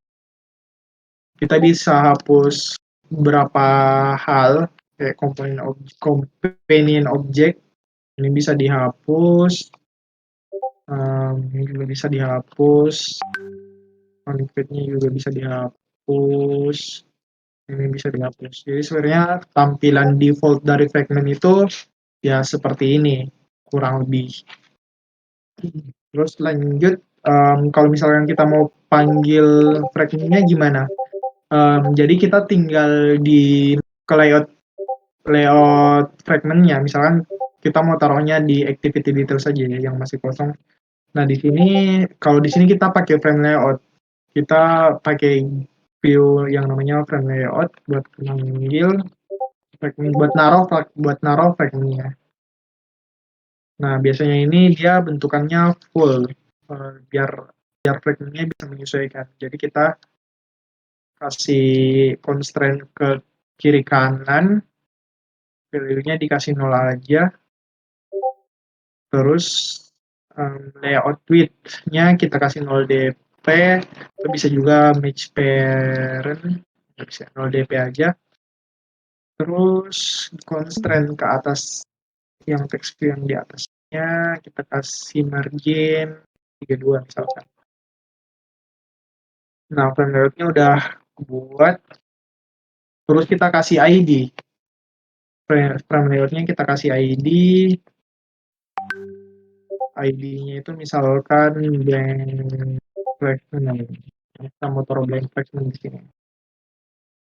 Nah, terus di activity-nya cara kita manggil blank fragment ini, fragment blank ini, kan ini dia isinya cuman hello blank fragment. Kita coba tambah button aja ya, biar lebih gitu. Ini apa sih? Dia pakai frame layout. Ini kita ubah jadi string layout biar enak aja drag and drop-nya. Terus yang text view-nya kita kasih constraint juga, kanan kiri atas 16. Terus ininya layout width-nya wrap content, layout height-nya juga wrap content, button-nya kita kasih constraint juga ke atasnya. Oke, biar nggak kosong aja sih. Terus di gimana ya tadi, di details ya. Ya kita taruh blank fragment ini di details. Jadi kita coba panggil di details juga. Jadi di fragment itu ada namanya fragment manager. Fragment manager itu dia yang mengolah satu fragment di dalam sebuah activity. Nah, jadi misalkan aku copy aja ya biar cepat. Ini support fragment manager, dia ngolah fragment yang ada di activity ini. Jadi semua fragment yang ada di activity ini diolah sama support fragment manager ini. Dia kayak intent yang ada di activity ini. Nah, terus fungsinya itu ada begin transaction, ada add sama commit. Jadi add ini dia menambahkan frame-nya, tadi nama frame-nya iya, nama ID dari layout-nya, terus kita panggil blank fragment ini, nama fragment-nya. Jadi kita menambahkan blank fragment ini di frame layout, di blank ya, harusnya frame layout, blank frame namanya. Blank. Itulah sih penamanya. Intinya ini menggambarkan dia tuh frame yang bisa ditempati sama fragment. Jadi kita kasih nama frame blank yang isinya yang akan kita isi pakai blank fragment. Terus commit, dia mengcommit fragmentnya ke activity tersebut. Apa lagi ya yang kurang? Nah, oke sih, coba kita run codingannya ya. Masih di halaman awal. Udah lagi ya.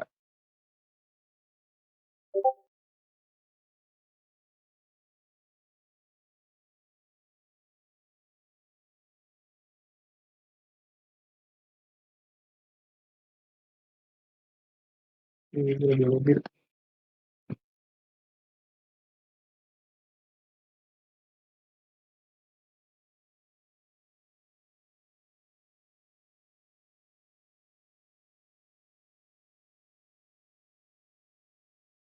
Oke, fragmentnya tadi kita panggil di details activity.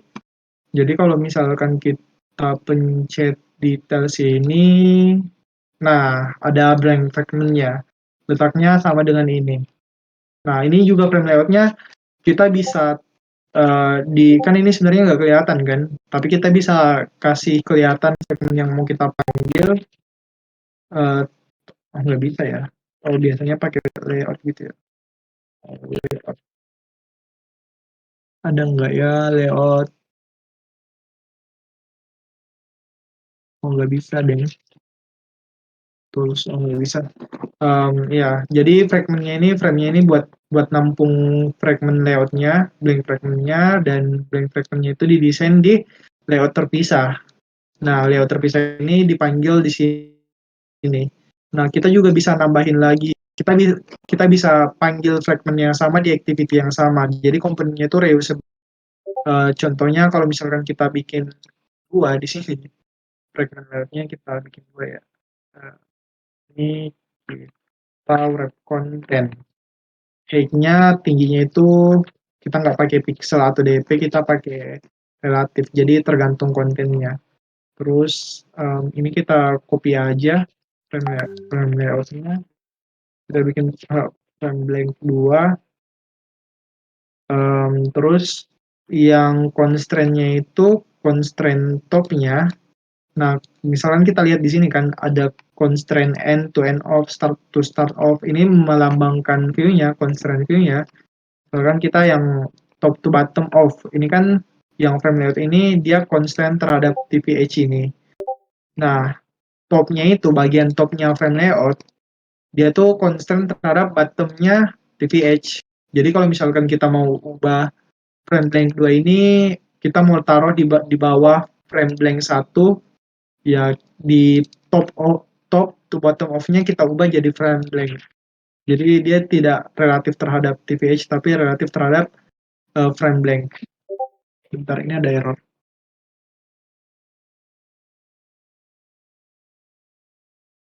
Errornya itu elemen frame layout not post.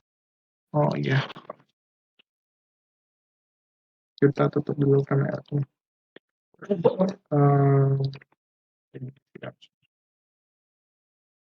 Karena dia nggak jadi view group, dia jadi view biasa. Terus di details activity ya kita tinggal copy aja lagi ya. Atau bisa titik add lagi ID fragmentnya fragment apa ya, fragment 2 ya, fragment 2 bilang nah jadi kita manggil 2 kali fragmentnya. Kita coba run.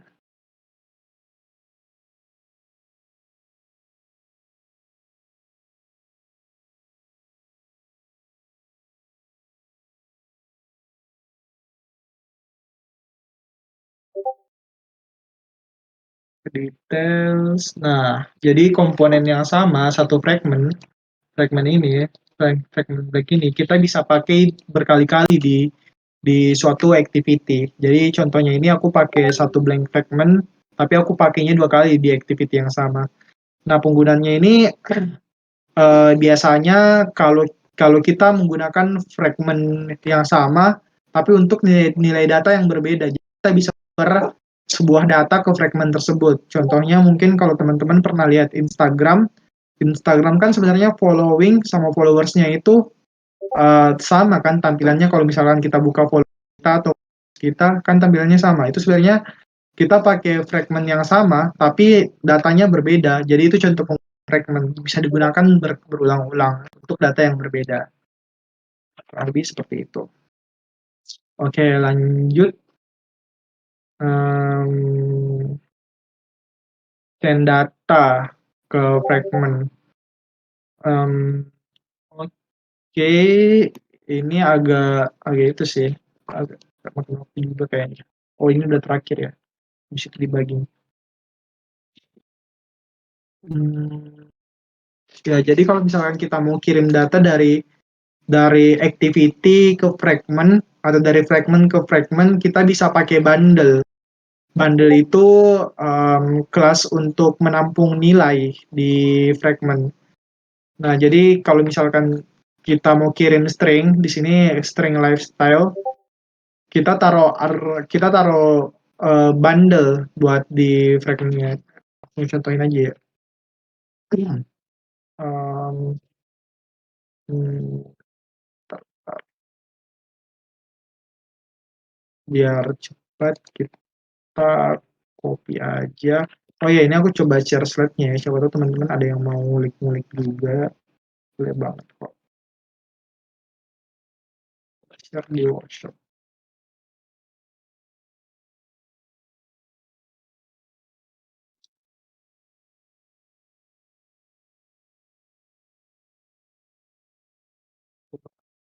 Copy send data dari misalkan dari mana ya? Dari activity yang ini.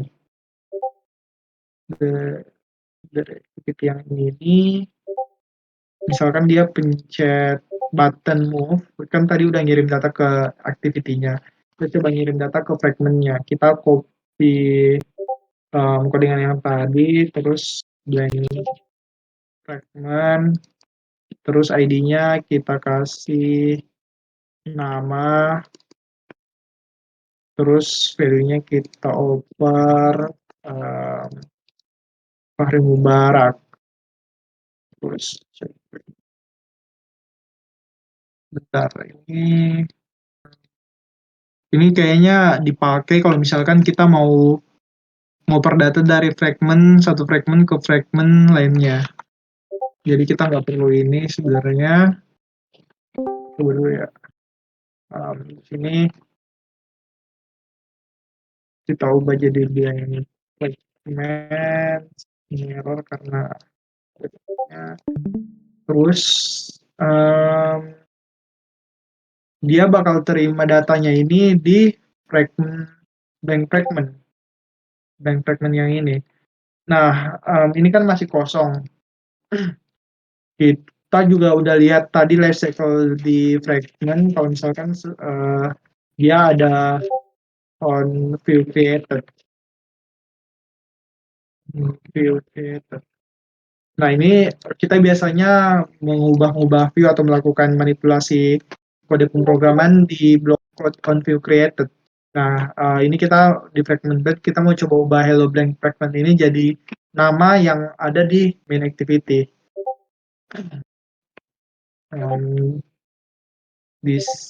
Di entar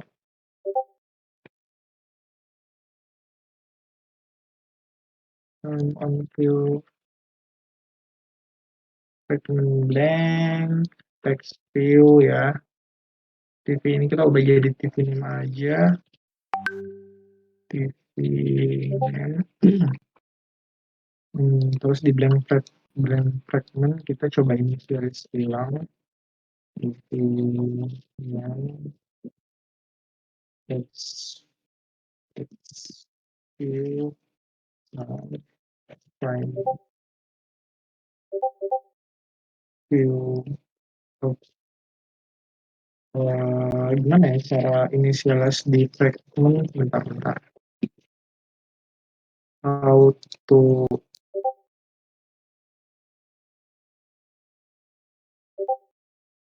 initialize view in fragment.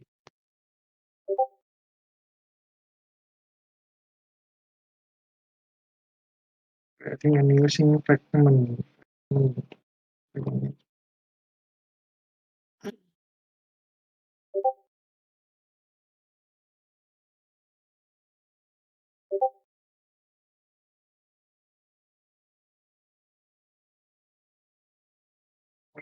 Pakai view find view by ID. Ini ada view dot find view by ID. R ID TV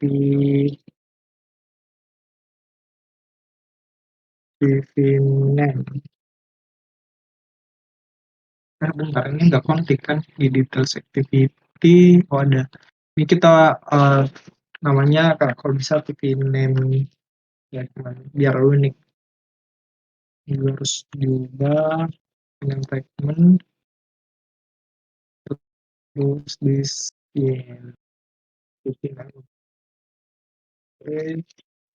Terus kita coba ambil datanya.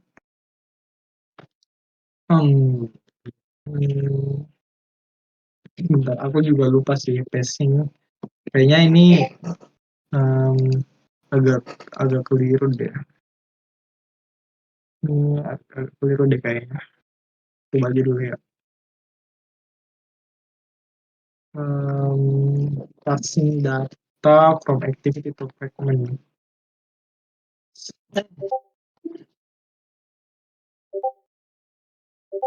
Pakai bundle set argumen. Oke, udah benar. Di fragmentnya get arguments ya. Kita coba file name di codingan Stack Overflow ini get arguments ya. Get arguments dot. Jadi aku juga sebenarnya nggak hafal codingannya ya.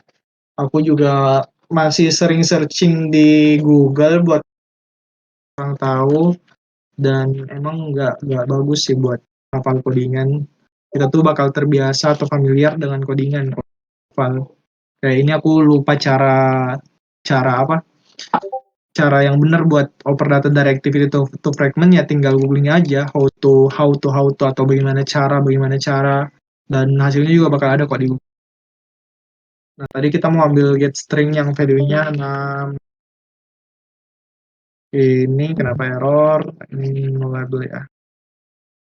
File name. Terus kita mau ubah TV text dari TV name ini jadi nama tadi. Kasih name. Terus ini harusnya udah kuubah sih. Kita coba running codingannya aja biar aku tahu apakah dia kuubah apa enggak. Harusnya nanti di sini namanya Fahri Mubarak kalau kita nggak salah.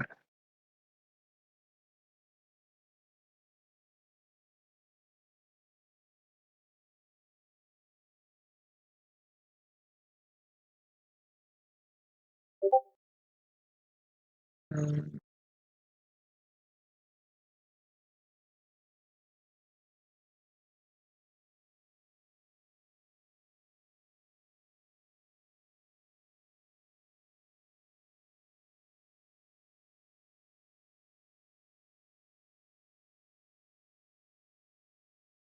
jalan.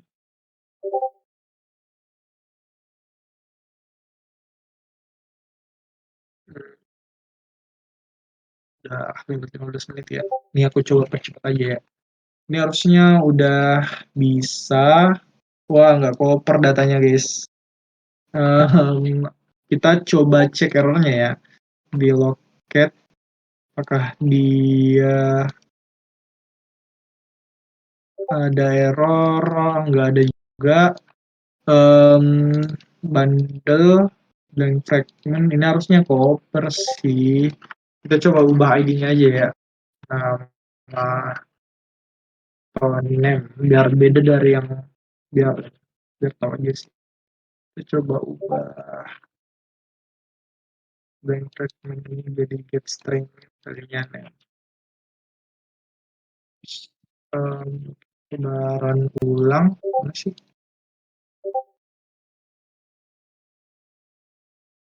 Kenapa dia nggak ubah?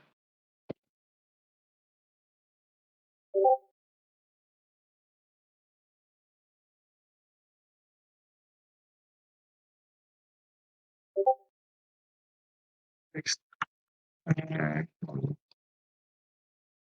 Oh, dia masih nggak ubah ya.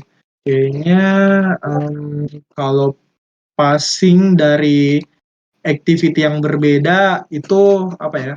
Kalau kita passing value-nya dari activity yang berbeda itu nggak memungkinkan. Karena ini kan main activity, kita opernya dari main activity ke details activity, terus di details activity yang menampung fragmentnya. Nah, kayaknya itu nggak memungkinkan dari hasil kita. Sekarang kita coba oper dari details activity ini ke fragmentnya. Jadi dari activity yang menampung fragmentnya ke fragmentnya. Jadi kita coba bikin button yang ada di details activity. Mana ya, details activity. Kita taruh button di sini, layoutnya udah berantakan sih, udah nggak. Biar cepat kita aja button. Kita seret constraint-nya 16, ID-nya btn pas data vector main activity. Yang tadi nih, yang bundle ini kita pindahin, kita cut ke details activity. Kita initialize dulu btn-nya, btn pas data, tipenya button, ID-nya btn pas data. Terus kita bikin event-nya set on quick listener, kita paste yang tadi. Oke, kita coba run ulang dari activity yang menampung fragmentnya. Kalau buttonnya dipencet, gimana kira-kira, bisa nggak?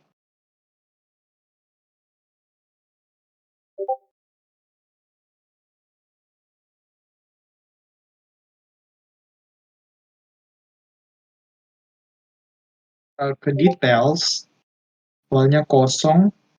Kalau kita pencet button, nggak cover juga ya. Ya, gimana ya? Agak memalukan sih sebenarnya. Blank fragment. Coba cari di sini dulu. Arguments bundles. Arguments bundle. Arguments string edit text.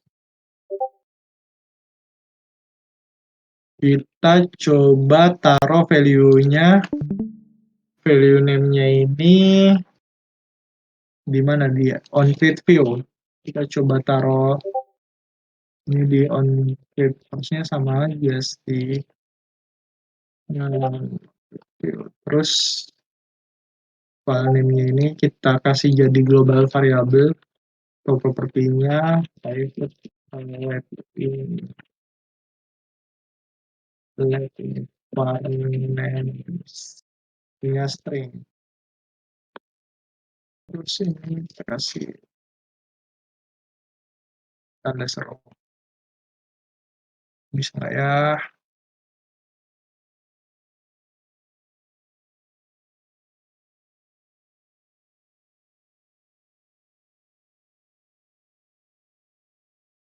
Wah, malah crash. Crashnya itu name-nya pasti belum initialize. Yang di Stack Overflow argument string. Coba cari contoh yang lain. Ini malah pakai setter getter. Activity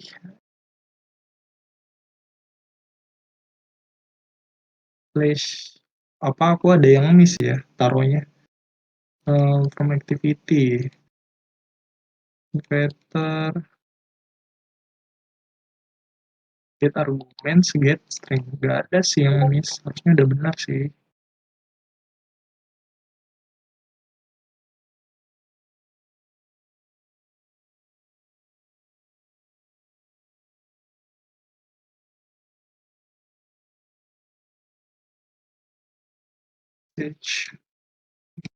Start.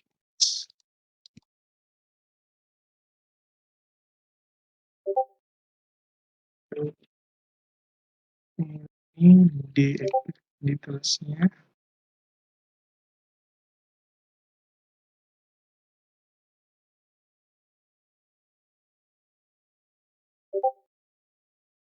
blank fragment. Oh, paham. Jadi errornya itu karena kita pakai objek yang berbeda dari yang harusnya kita pakai. Jadi kan support fragment manager ini kita butuh fragment kan, blank fragment kan. Nah, blank fragment ini di sini kita cuma taruh aja blank fragment arguments bundle, kita nggak pakai di sini. Jadi support fragment manager ini kita taruh di dalam set on quick listener-nya. Terus kita pakai blank fragment yang ada arguments-nya. Kita taruh di sini. Dan di sini. Kita coba lagi ya. Siapa tahu error nggak ya. Terus yang blank fragment itu kita balikin lagi aja ke on view created. Coba run lagi.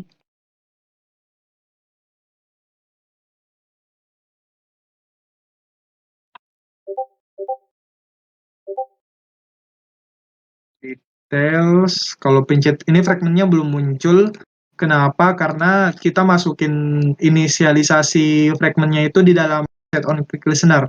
Jadi buttonnya harus dipencet kalau baru fragmentnya terinisialisasi.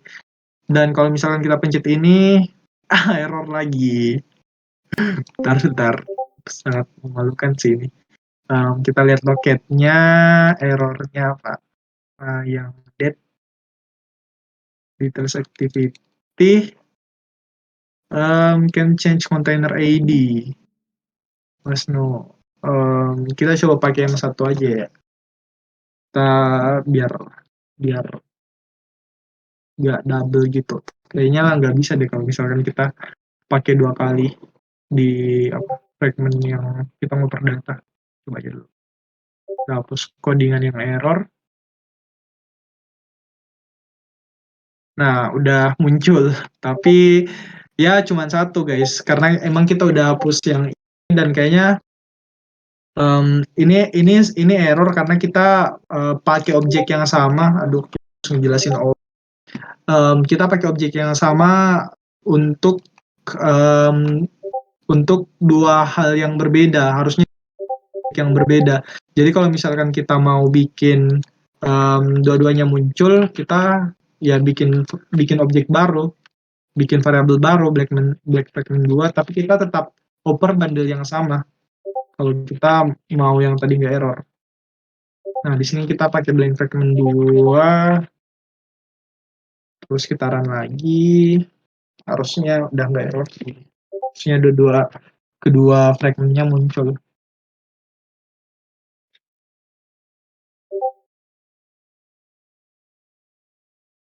Nah, karena kita udah bikin dua objek atau dua variabel yang berbeda, jadi udah bisa pakai fragmentnya.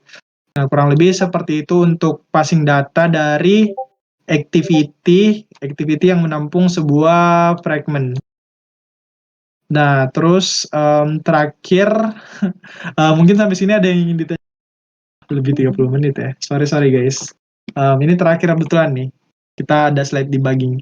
Sampai sini ada yang ingin ditanyain sebelum kita masuk ke slide terakhir debugging.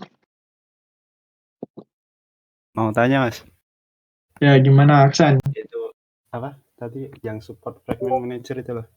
Kok saya nggak pakai kok masih bisa ya Mas? Maksudnya gimana ya? gimana? Maksudnya nggak pakai? Uh, kok saya malah baru kayak gini, Oh, baru ingat, pakai, baru baru denger ingat ini. kalau ada itu. Oh ya, ini sebenarnya Saya nggak pakai saya basic sih. bisa. Mungkin kamu pakai apa ya? Pakai Pakai navigation kali. kan itu Navigation dari komponen. activity ke fragment tuh Mas, nggak pakai navigation kan?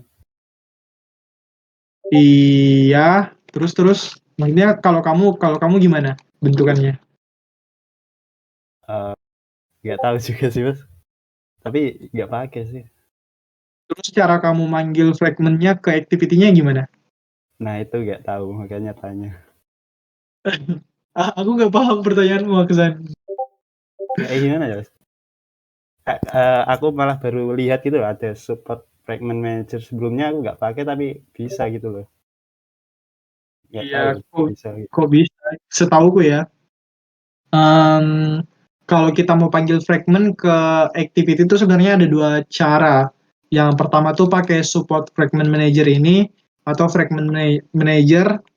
Yang kedua itu kita pakai navigation. Jadi itu salah satu library Jetpack. Itu bukan basic sih, itu udah masuk intermediate kayaknya. Kita pakai library Jetpack untuk memasukkan fragment ke activity. Jadi kurang lebih seperti itu sih. Mungkin saya boleh minta bantuan kepada Mas Davin. Apakah Mas Davin hadir di sini? Halo, Iya, Mas Davin tadi dengar pertanyaan Aksen nggak? iya, tauku juga support fragment manager ya. Kalau misalnya pengen nempelin fragmennya, eh, Activity.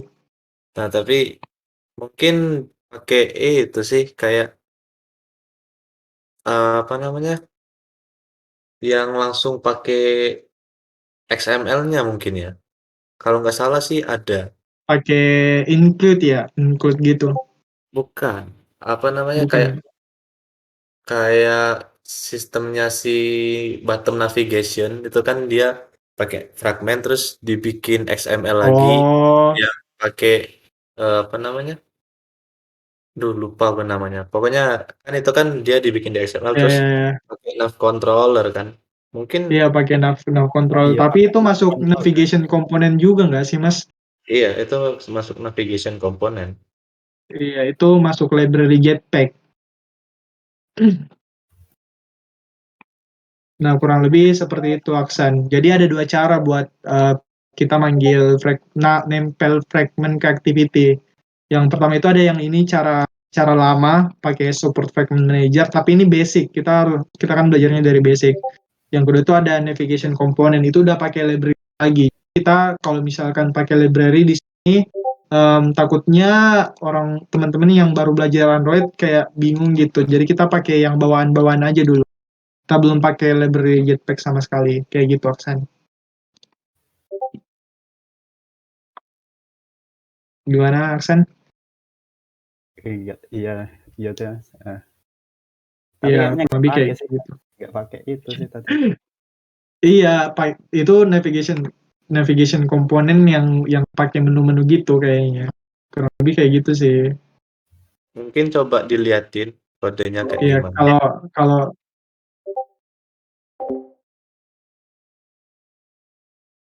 Ya, gimana Aksan? Mungkin kamu mau nunjukin codingannya atau gimana? Nah, share screen, Aksan, mantap. Yang mau lihat codingan Aksan bisa bergabung. Kamu ke mute, Aksan. Oh iya, Mas. Nah, ini kan dari home activity ke home fragment. Nah, di home fragment ini nggak pakai itu. Nggak pakai apa tadi? Fragment manager. Home fragment-nya tuh dipanggil home activity ya? Dipanggil di home activity. Coba buka Iya. home activity-nya. Di home activity-nya, coba buka itu, activity home binding. Diklik. Atau Activity. lihat layout itunya. Lihat layout home activity-nya. Lihat. Itu pasti ada XML nav controller atau nav graph. Navgraph ini. Nah, fragmentnya ini dia tuh dia pakai atribut navgraph. Navgraph itu yaitu main navigationnya. Jadi activity home-nya ini dia menampung satu fragment yang dikasih full screen. Kita taunya full screen karena bisa dilihat Android layout width sama layout height-nya dia tuh match parent. Jadi dia tuh full screen bersamaan dengan parent-nya. Jadi di sini kemudian dari fragment yang full itu dari fragment ini dari layout frame ini fragmentnya itu dia frame dia kayak semacam frame layout yang kita pakai di sini tadi di details activity dia semacam frame layout tapi dia bentukannya langsung manggil fragment. Nah, fragment ini ada atributnya navgraph. Navgraph itu atribut yang bisa dipanggil dari library Jetpack yang tadi aku sebutin apa navigation component. Coba buka build Gradle-mu, Aksen. Ini singkat aja ya, build Gradle. Itu ada navigation yang line 53 sama 53 sama 54. Nah, itu library yang dipakai kalau misalkan kita mau implement yang kayak codinganmu gitu. Iya, itu kamu udah ngaturnya di main navigation itu loh, yang di folder navigation, yang di backend navigation. Itu Nah, kamu ya. ngaturnya di situ. dari home fragment ke detail, Mas. Nggak dari home Iya, maksudnya activity home ke home fragment. ya maksudnya home fragmentnya udah di attach ke XML-nya, yang Activity-nya. berarti kamu udah masukinnya lewat XML, nggak dari activity lagi. Berarti Itu kalau pakai dari library. XML saja bisa ya, Mas? Kalau pakai Bisa. Oh, iya. Makasih, Mas. Ya, sama-sama Aksan. Mantap. Diskusinya cukup interaktif sih, kayak kamu nunjukin codinganmu. Teman-teman yang lain mungkin ada yang ingin ditanyakan. Oh ya, terima kasih Aksan pertanyaannya. Mantap sih, mantap. Yang lain mungkin ada yang ingin ditanyakan sebelum kita masuk yang terakhir. Udah lebih 30 menit nih. Atau yang malu bertanya bisa langsung ke voice chat workshop. Oke, kalau nggak ada sambil nungguin aku langsung lanjut aja ya ke debugging. Nah, umumnya itu debugging di Android itu ada dua cara. Yang pertama itu kita pakai, bentar masih loading slide-nya. Buka gini kita. Yang pertama itu kita pakai log, package log. Waduh, laptop kentang.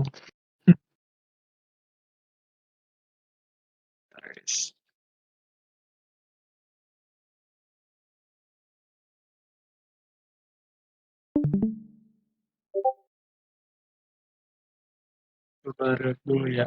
Sambil ngomong aja kali ya. Jadi yang pertama itu kita ada pakai package log.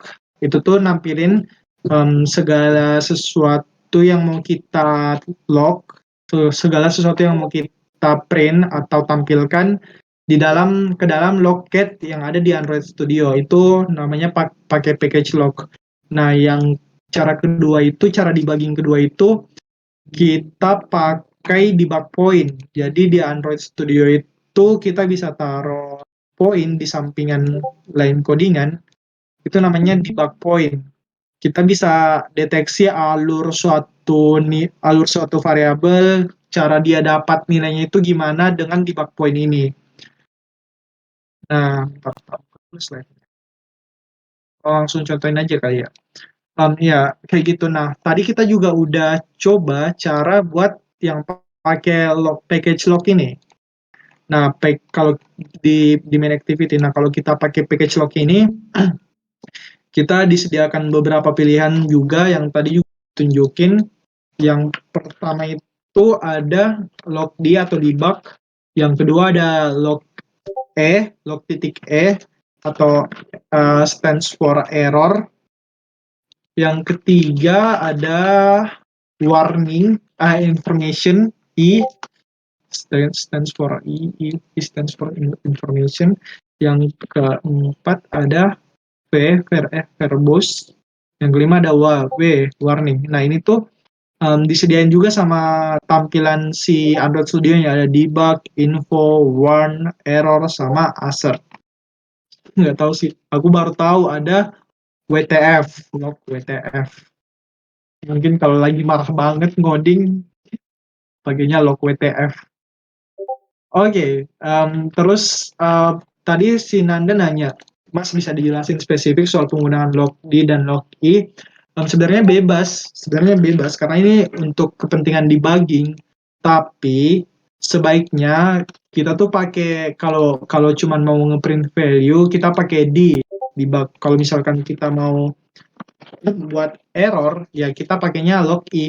Contohnya tuh kita coba itu ya, manipulasi button yang mana ya bagusnya, button dial aja deh. Kita coba manipulasi button dial, kita komen, terus bisa nggak ya,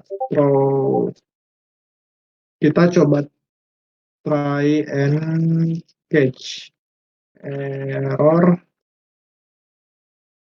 terus kita throw gimana ya cara-cara bikin error, how to make how to force crash on Android Kotlin. Oh ini, how to crash an Android app programmatically. Ada sih yang throw exception itu biasanya dipakai di Firebase sih. Throw null.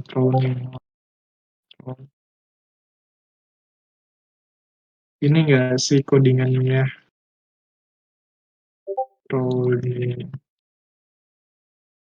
Terus ini kita pakai Kotlin.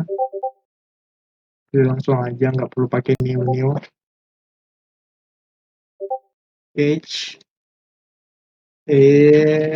for exception. Terus kita coba log I. Di sini kan kita mau tampilin exception kan. Tagnya sembarang aja buat belajar. Terus kita coba dapat message-nya dari exception-nya. Kenapa nggak bisa? Kita coba tanda seru. Karena ini pasti error, tapi nggak pasti ada error message-nya aja. Nah itu buat log. Ini kalau misalkan kita log, tadi juga udah belajar. Ini coba kita terus kita sambil buka logcat buat lihat. Ini kita tampilannya verbose default.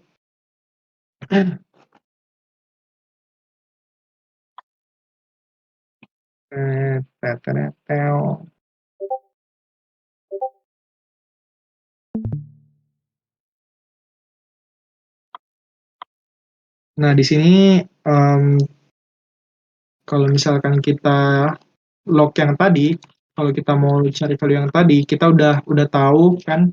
Nah kalau misalkan kita pencet button dial ini harusnya dia error, null pointer exception, dan dia nampilin log message-nya. Nah ini kan kita cuman tampilin yang verbose kan. Ini walaupun udah ada itunya apa errornya, kita coba ke errornya. Dengan kita coba cari ID yang kita pasang buat nangkep errornya. Oh nggak ada. Berarti message-nya kayaknya kosong deh. Apa gimana sih? Ya pokoknya dia nggak nangkap exception-nya ya. Ini itu string coba. karena kayaknya nggak ada message-nya, jadi kita coba itu. Ya, pokoknya itu kita pakai logi untuk menandakan kalau itu error. Sebenarnya dibuat nampilin di Android Studio-nya doang. Apakah itu debug, atau info, atau warn, atau error untuk package log-nya. Terus, buka lagi. Dial. Nah, ini muncul Java lang null pointer exception untuk error yang kita buat tadi. Si error yang kita buat tadi. Jadi errornya ketangkep di sini. Kita pencet dial, dia bakal muncul error gitu. Nah, itu untuk penjelasan kapan menggunakan logd dan logkey. Jadi kalau kita mau emang buat error yang bisa bikin crash, kita pakai logkey gitu. Nah, terus yang kedua itu kita pakai debug point.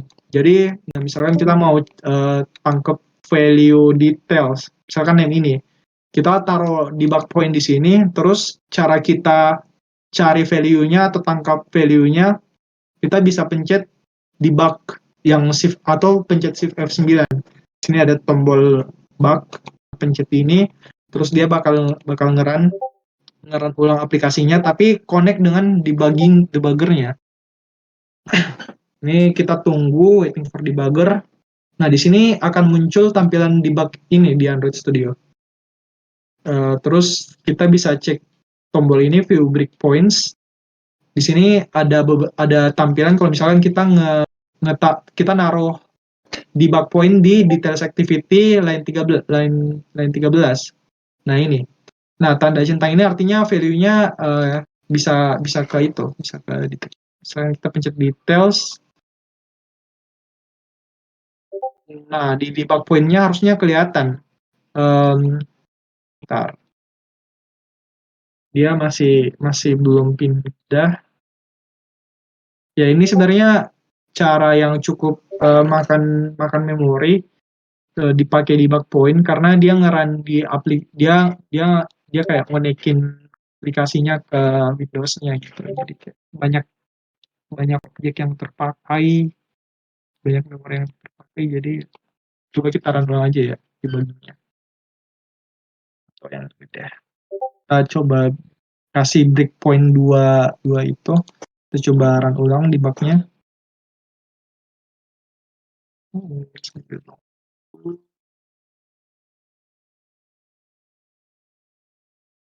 Details, kita pencet details, ini muncul beberapa concrete disk,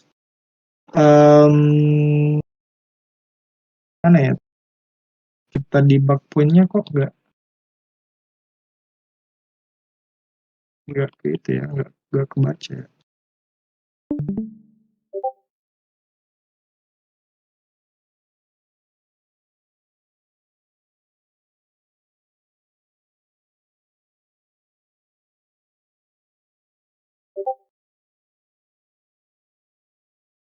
Dia harusnya di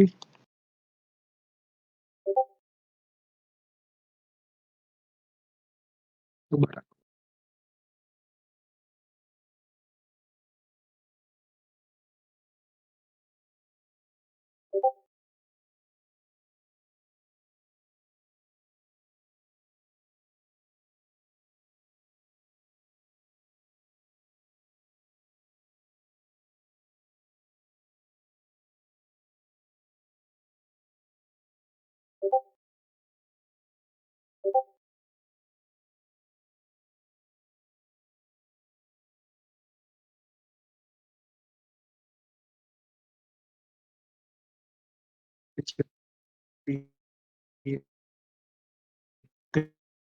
Details,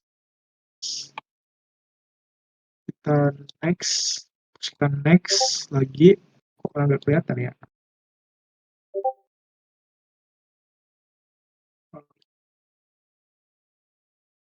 Ya agak ribet sih emang pakai debug point. Ya kurang lebih fail ya malam ini. Aku takut kemalaman ya mungkin teman-teman sambil